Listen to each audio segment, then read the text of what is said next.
صلاح الدین ایوبی نے کئی بار کہا تھا کہ صلیبیوں کی یہ کتنی بڑی کامیابی ہے کہ وہ میرے ہاتھوں مسلمانوں کو قتل کروا رہے ہیں۔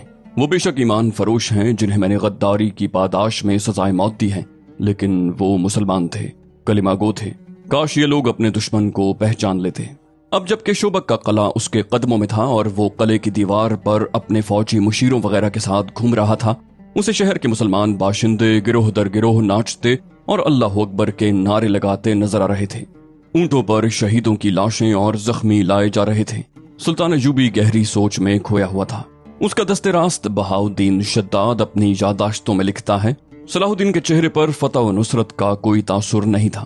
خوشیاں منانے والے شوبک کے مسلمانوں کا ایک گروہ دف اور شہنائی کی تال پر ناچتا اس دیوار کے دامن میں آن رکا جہاں ہم کھڑے تھے۔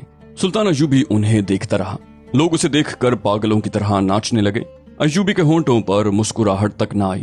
اس نے ان لوگوں کے لیے ہاتھ تک نہیں ہلایا، بس دیکھ رہا تھا۔ گروہ میں سے کسی نے بلند آواز سے کہا، صلاح الدین بن نجم الدین ایوب، تم شوبک کے مسلمانوں کے لیے پیغمبر بن کر اترے ہو۔ وہ لوگ عربی نسل کے تھے، ایک دوسرے کو باپ کے نام سے پہچانتے اور پکارتے تھے، اس لیے ان میں پیشتر صلاح الدین ایوبی کو ابن ایوب یا ابن نجم کہتے تھے۔ سلطان ایوبی کرد نسل سے تھا۔ ناچنے والوں میں سے کسی نے نعرہ لگایا، کرد کے بچے، ہم تیری پیغمبری کو سجدہ کرتے ہیں۔ صلاح الدین ایوبی یکلخت بیدار ہو گیا، تڑپ کر بولا، انہیں کہو مجھے گناہ گار نہ کریں، میں پیغمبروں کا غلام ہوں، سجدے کے لائق صرف اللہ کی ذات ہے۔ شداد کہتا ہے، میں نے سلطان کے ایک محافظ سے کہا، بھاگ کر جاؤ اور ان لوگوں سے کہو کہ ایسے نعرے نہ لگائیں، امیر مصر ناراض ہوتے ہیں۔ محافظ جانے لگا تو ایوبی نے اسے روک کر کہا، آرام سے کہنا، ان کا دل نہ دکھانا، انہیں ناچنے دو، انہیں گانے دو، انہوں نے جہنم سے نجات حاصل کی ہے، میری زندگی ان لوگوں کی خوشیوں کے لیے وقف ہے۔ وہ اور کچھ نہ کہہ سکا کیونکہ اس کی آواز بھرا گئی۔ یہ جذبات کا غلبہ تھا۔ اس نے منہ پھیر لیا۔ وہ ہم سب سے اپنے آنسو چھپا رہا تھا۔ کچھ دیر بعد اس نے ہم سب کی طرف دیکھا اور کہا، ہم ابھی فلسطین کی دہلیز پر پہنچے ہیں، ہماری منزل بہت دور ہے، ہمیں شمال میں وہاں تک جانا ہے جہاں سے بحیرہ روم کا ساحل گھوم کر مغرب کو جاتا ہے، ہمیں سرزمین عرب سے آخری صلیبی کو دھکیل کر بحیرہ روم میں ڈبونا ہے۔ وہیں سلطان ایوبی نے اپنے متعلقہ مشیر کو حکم دیا کہ سارے شہر میں منادی کرا دو کہ کوئی غیر مسلم اس خوف سے شہر سے نہ بھاگے کہ مسلمان انہیں پریشان کریں گے۔ کسی کو کسی مسلمان فوجی یا شہری سے کوئی تکلیف پہنچے تو وہ قلعے کے دروازے پر شکایت کرے، اس کا ازالہ کیا جائے گا۔ اس نے زور دے کر کہا کہ ہم کسی کے لیے تکلیف اور مصیبت کا نہیں، پیار اور محبت کا پیغام لے کر آئے ہیں۔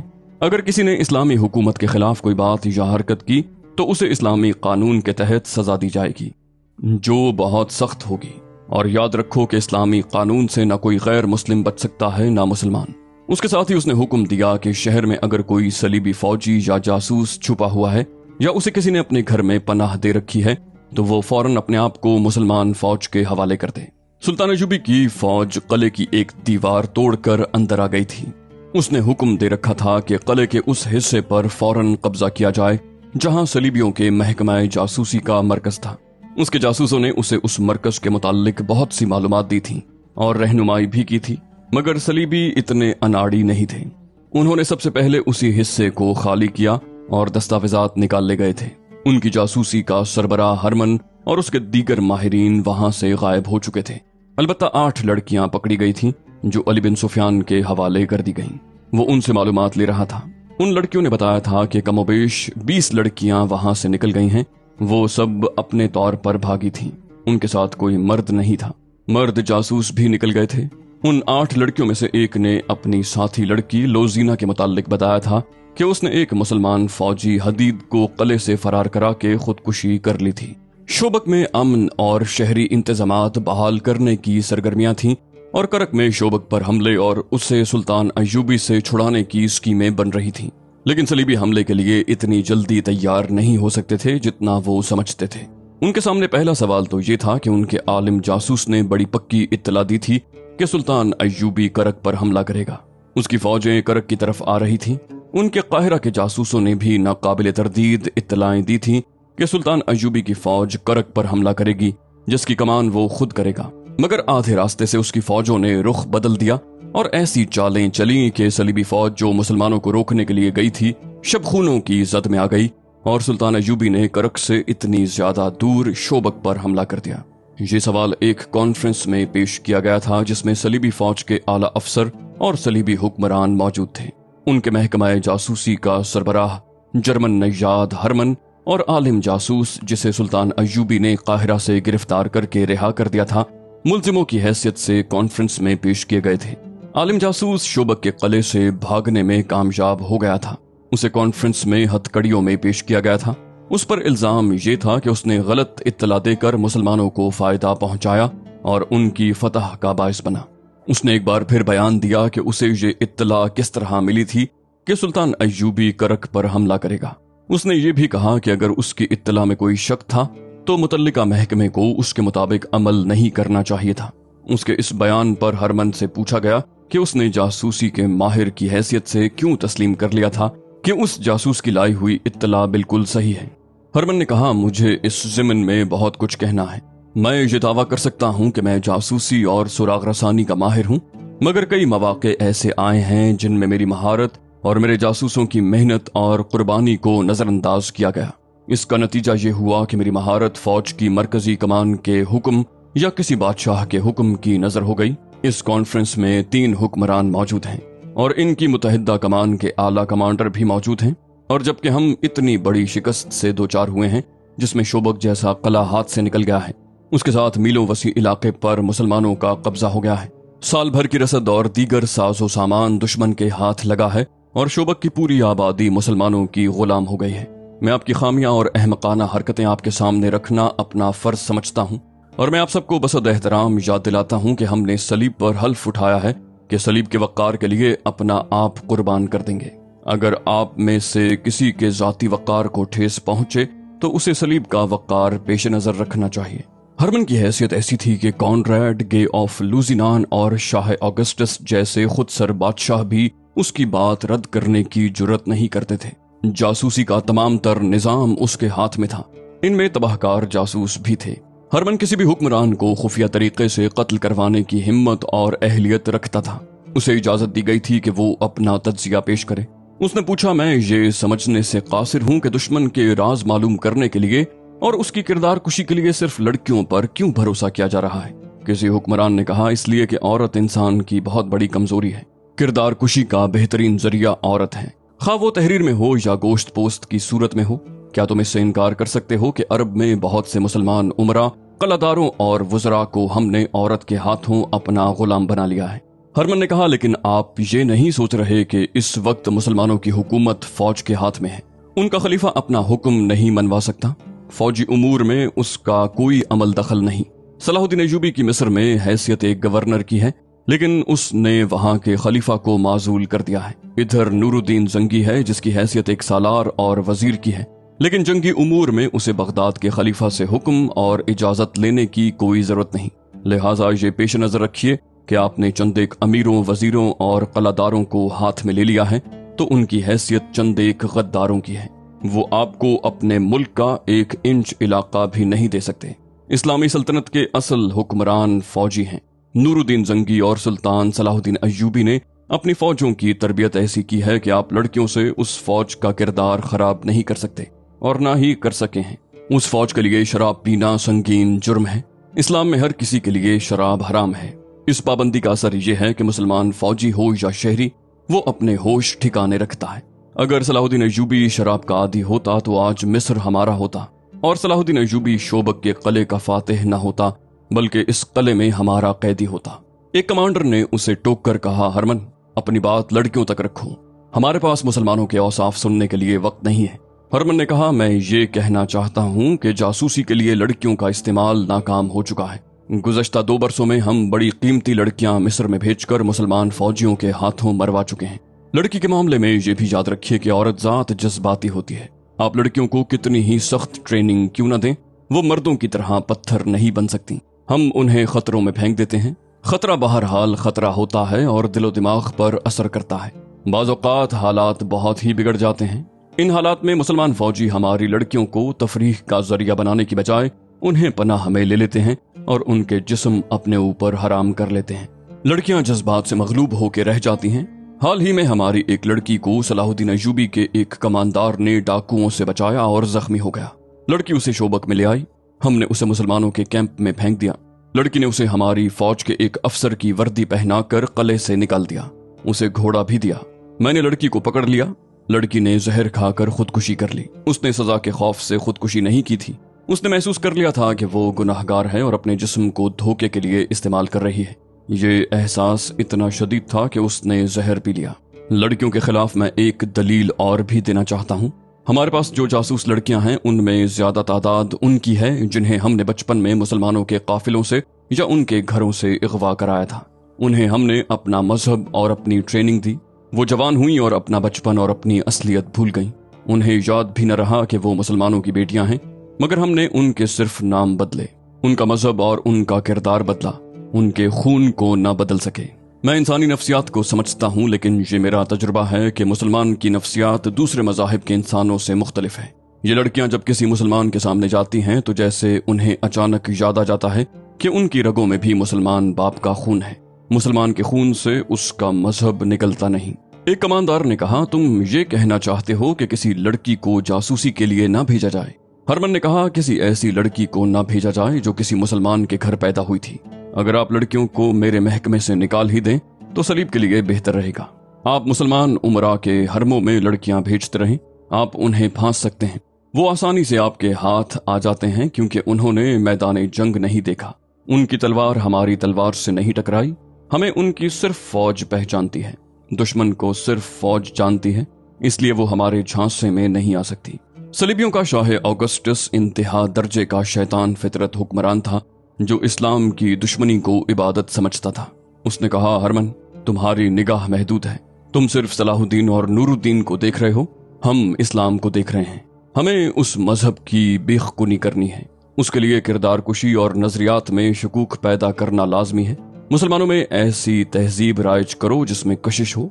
जरूरी नहीं कि हम अपना मकसद अपनी जिंदगी में हासिल कर लें। हम ये काम अपनी अगली नस्ल के सुपुर्द कर देंगे। कुछ कामयाबी वो हासिल करेगी और ये मुहिम उससे अगली नस्ल हाथ में ले लेगी। फिर एक दौर ऐसा आ ही जाएगा जब इस्लाम का नामो निशान नहीं रहेगा। अगर इस्लाम जिंदा भी रहा तो ये मजहब किसी और सलाहुद्दीन अय्यूबी और नूरुद्दीन को जन्म नहीं देगा। मैं वसूख से कहता हूँ कि मजहब मुसलमानों का अपना होगा, लेकिन ये मजहब हमारी तहजीब में रंगा हुआ होगा। हरमन, आज से 100 साल बाद पर नजर रखो। फतह और शिकस्त आर्जी वाकयात हैं। हम शोबक पर दोबारा कब्जा कर लेंगे। तुम मिस्र में साजिशों को मजबूत करो। फातमियों और सूडानी हबशियों को मदद दो। हशीशीन को इस्तेमाल करो। कॉन्फ्रेंस के कमरे में एक सलीबी अफसर दाखिल हुआ। गर्द से अटा हुआ और थका हुआ था। वो उस फौज के कमांडरों में से था जो बाहर रेगिस्तान में चली गई थी और आहिस्ता आहिस्ता करक की तरफ पसपा हो रही थी। वो बहुत परेशान था। उसने कहा, फौज की हालत अच्छी नहीं। मैं ये तजवीज लेकर आया हूँ कि करक की तमाम तर फौज के साथ काफी कुमक मिलाकर शोबक पर हमला कर दिया जाए और मुसलमानों को मजबूर किया जाए कि वो आमने सामने की जंग लड़ें। इस वक्त जंग की कैफियत यह है कि हमारे दस्ते मरकजी कमान के हुक्म के मुताबिक करक की तरफ पीछे हट रहे हैं। मुसलमानों के शबखून मारने वाले दस्ते थोड़ी सी नफरी से रात को अकबी हिस्से पर शबखून मारते हैं और गायब हो जाते हैं। दिन के वक्त उनके तीर अंदाज चंद एक तीर बरसाकर नुकसान करते हैं और गायब हो जाते हैं। वो निशाना घोड़े या ऊंट को बनाते हैं। जिस जानवर को तीर लगता है वो भगदड़ मचा देता है। उसे देखकर दूसरे घोड़े और ऊंट भी डरते हैं और बेकाबू हो जाते हैं। हमने रुककर इधर उधर के दस्ते इकट्ठे किए और जवाबी हमला करने की कोशिश की, लेकिन मुसलमान आमने सामने नहीं आते। हमारे कुछ दस्तों को उन्होंने सिर्फ इसलिए मारा है कि मुसलमान उन्हें अपनी मर्जी के मैदान में ले जाकर लड़ाते हैं। सिपाह में लड़ने का जज्बा मांद पड़ गया है। जज्बे को बेदार करने के लिए जरूरी है कि एक शदीद जवाबी हमला किया जाए। इस मसले पर बहस शुरू हो गई। सलीबियों के लिए मुश्किल ये पैदा हो गई थी कि उनकी फौज का बड़ा हिस्सा, जिसे बेहतरीन लड़ाका समझा जाता था, करक से दूर रेगजार में बिखर गया था। सुल्तान अय्यूबी की चाल कामयाब थी। उसके कमांदार और दस्तों के ओहदेदार उसकी चाल को खुश उसलूबी से अमली रंग दे रहे थे। वो पानी पर कब्जा कर लेते, बुलंदियों पर पहुंच जाते, टीलों के इलाकों में घात लगाते और दिन के वक्त अगर हवा तेज हो तो हवा के रुख से हमला करते। इससे ये फायदा होता था कि हवा और घोड़ों की उड़ाई हुई रेत सलीबियों की आंखों में पड़ती और उन्हें अंधा कर देती। सुल्तान अय्यूबी की नफरी काफी नहीं थी। मौरिख लिखते हैं कि सलीबी हमला कर देते तो सुल्तान अय्यूबी के पास इतनी नफरी नहीं थी कि वो शोबक को बचा सकता।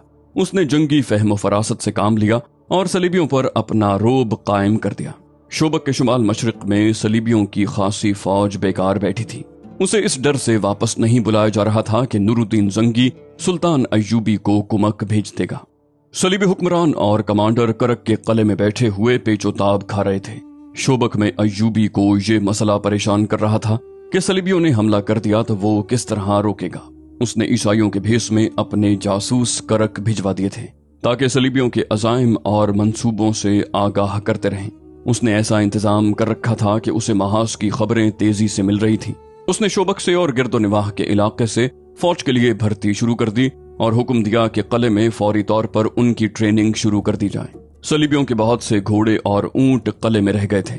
बाहर के दस्तों को उसने हुक्म भेज दिया था कि दुश्मन के जानवरों को मारने की बजाय पकड़ें और किले में भेजते रहें। नई भर्ती की ट्रेनिंग के सिलसिले में उसने ये हुक्म जारी किया कि उन्हें शबखून मारने की और मुतहर्रक जंग लड़ने की ट्रेनिंग दी जाए। करक में जो कॉन्फ्रेंस हो रही थी उसमें हरमन की इस तजवीज को रद्द कर दिया गया था कि जासूसी के लिए लड़कियों को इस्तेमाल न किया जाए। अलबत्ता आलिम जासूस को छोड़ दिया गया और उसे ये हुक्म दिया गया कि वो मुसलमानों पर नजरियाती हमला करने के लिए आदमी तैयार करे। उसके बाद ये पूछा गया कि शोबक में कितनी जासूस लड़कियां और मर्द रह गए हैं और क्या लड़कियों को वहां से निकाला जा सकता है। हरमन ने उन्हें बताया कि चंद एक लड़कियां मुसलमानों की कैद में हैं, कुछ निकल आई हैं और कुछ लापता हैं। मर्द जासूसों के मुताल्लिक उसने बताया कि चंद एक कैद हो गए हैं और बहुत से वहीं हैं। उन्हें इत्तला भेज दी गई है कि वहीं रहें और अब मुसलमान बनकर अपना काम करें। एक सलीबी हुक्मरान ने कहा कि जो लड़कियां वहां कैद में हैं उन्हें निकालना शायद आसान न हो, लेकिन हो सकता है कि कुछ लड़कियां वहां ईसाइयों के घरों में रूपोश हो गई हों। उन्हें वहां से निकालना लाजमी है। थोड़ी देर के बहस व मुबाहसे के बाद तय हुआ कि एक ऐसा गिरोह तैयार किया जाए जो सुल्तान अय्यूबी के शबखून मारने वाले आदमियों की तरह जान पर खेलना जानता हो। उस गिरोह का हर एक आदमी ज़हीन और फुर्तीला हो, अरबी या मिस्री जबान बोल सकता हो। इस गिरोह को ऐसे मुसलमानों के भेष में शोबक भेजा जाए जो लगे कि करक के ईसाइयों के जुल्म तशद्दुद से भाग कर आए हैं। उन्हें यह काम दिया जाए कि शोबक में रहकर लड़कियों का सुराग लगाएं और उन्हें वहां से निकालें। इस काम के लिए वो जराइम पेशा आदमी मौजू रहेंगे जिन्हें उनकी ख्वाहिश के मुताबिक जेलों से निकालकर फौज में लिया गया है। फौज में पेशावर मुजरिमों को तलाश करो और उन्हें चंद दिन ट्रेनिंग देकर शोबक भेज दो, लेकिन ये ख्याल रखो कि इनमें वही सिपाही हों जो शोबक में रह चुके हैं और वहां के गली कूचों और लोगों से वाकिफ हैं। यहाँ ये मसला पैदा हुआ कि ये जराइम पेशा आदमी उस खित्ते की जबान नहीं जानते। इसका हल ये पेश किया गया कि ज्यादातर ऐसे आदमी भेजे जाएं जो वहां की जबान जानते हों। मुताद्दिद मौरखीन ने शोबक की फतह को कई एक रंग दिए हैं। उनमें साफ गो किस्म के मौरखीन ने, जो विलियम ऑफ टायर की तरह ईसाई हैं, सलीबियों पर कड़ी नुक्ताचीनी की है। वो लिखते हैं कि उनके हुक्मरान खूबसूरत लड़कियों के जरिए मुसलमान इलाकों में जासूसी, तखरीबकारी और किरदार कुशी पर ज्यादा तवज्जो देते थे। इससे उनके अपने किरदार का पता मिलता है कि क्या था। ये दुरुस्त है कि उन्होंने मुसलमानों के चंद एक गैर फौजी सरबराहों को अपने ज़ेरे असर कर लिया था, लेकिन उनके दिमाग में ये न आई कि मुसलमानों की एक कौम भी है और एक फौज भी है। किसी कौम और उसकी फौज के कौमी जज्बे को मारना आसान काम नहीं होता, और इस सूरत में जबकि सलीबियों ने मुसलमानों के निहत्ते काफिले लूटे थे, उनकी बच्चियां अगवा की थीं, मफ्तूहा इलाकों में वसी पैमाने पर आबरूरेजी की, कत्लेआम किया और मुसलमानों को बेगार कैंपों में ठूंस कर जानवर बना दिया। मुसलमान कौम और फौज के जज्बे को मजरूह करना मुमकिन ही नहीं था। उन्होंने मुसलमानों के दिलों में इंतकाम का जज्बा पैदा कर दिया था। इस्लाम की सफों में चंद एक गद्दार पैदा कर लेने से इस मजहब की अजमत को मजरूह नहीं किया जा सकता। मौरखी ने लिखा है कि उस वक्त जब शोबक पर हमले की जरूरत थी और जब सलाहुद्दीन अय्यूबी जंगी लिहाज से कमजोर था, सलीबियों ने शोबक से चंद एक लड़कियों को निकाल लाने पर तवज्जो मरकूज कर ली और इस मुहिम के लिए जांबाजों का गिरोह तैयार होने लगा। वो लिखते हैं कि सलाहुद्दीन अय्यूबी की जंगी फहम फरासत की दाद देनी पड़ती है कि उसने सलीबियों पर ये रोब तारी कर दिया था कि उसने उनकी फौज को बखेर दिया है। सलीबियों ने इस तासुर को कबूल कर लिया था। उन्होंने उस तरफ तवज्जो ही न दी कि अय्यूबी की अपनी फौज दस्ता दस्ता टोला टोला होके बिखर गई है, और ये भी कहा जा सकता है कि सुल्तान अय्यूबी इस सूरत हाल से कुछ परेशान भी था। उसके मुशीर खास शद्दाद ने उसकी जिस परेशानी का जिक्र किया है वो यही हो सकती है कि उसके दस्ते सलीबियों के ताकुब में बिखर गए थे। इससे मरकजियत खत्म हो गई थी। ये भी सही है कि उसके दस्ते जाती और कौमी जज्बे के तहत लड़ रहे थे। ऐसी मिसालें भी मिली हैं कि बाज मुसलमान दस्ते सहराई भूल भुलैयों में भटक गए और खुराक और पानी से महरूम रहे, लेकिन वो हर हाल और हर कैफियत में लड़ते रहे। ये जज्बे की जंग थी जिससे सलीबी सिपाही आरी थे। उन्होंने अपने कमांडरों को पसपा होते देखा तो उनमें लड़ने का जज्बा खत्म हो गया। अगर सलीबी उधर तवज्जो देते तो अय्यूबी की बिखरी हुई फौज पर काबू पा सकते थे, मगर वो जरा जरा सी बातों पर इतनी ज्यादा तवज्जो देते थे जितनी अहम जंगी उमूर पर दी जाती है।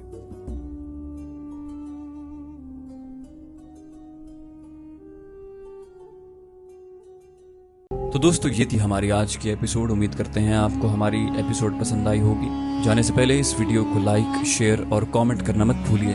और अगर आप हमारे चैनल पर नए हैं तो इसे सब्सक्राइब कीजिए और बेल आइकन पर क्लिक कीजिए ताकि आपको तमाम वीडियोस फौरन मिलती रहें। अगली वीडियो तक के लिए अपना ख्याल रखिए। अल्लाह हाफिज।